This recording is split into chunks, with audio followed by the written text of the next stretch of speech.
ঢাকার রাস্তায় প্রতিদিন হাজারো যানবাহন, এর মধ্যে অনেক পুরনো ও জরাজীর্ণ বাস থেকে বের হচ্ছে ঘন কালো ধোঁয়া, যা শুধু চোখ জ্বালায় না বরং মারাত্মকভাবে দূষিত করছে শহরের বাতাস। এই দূষণ রোধে রাজধানীতে যৌথ অভিযান চালিয়েছে পরিবেশ অধিদপ্তর ও বিআরটিএ।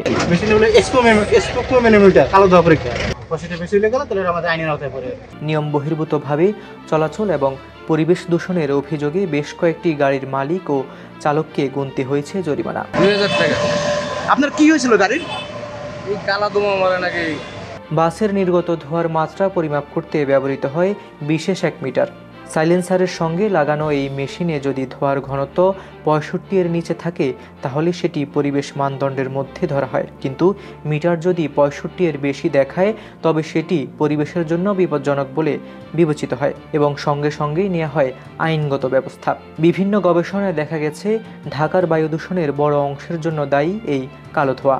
বিশেষজ্ঞরা বলছেন, পুরনো ইঞ্জিন, নিম্নমানের জ্বালানি ও অনিয়মিত সার্ভিসিংয়ের কারণে এই সমস্যা আরও বাড়ছে। কর্তৃপক্ষ বলছে, এ ধরনের অভিযান নিয়মিত চালানো হলে দূষণ অনেকটাই কমানো সম্ভব। তবে এর পাশাপাশি জনসচেতনতাও জরুরি, কারণ পরিষ্কার বাতাস মানে সুস্থ জীবন।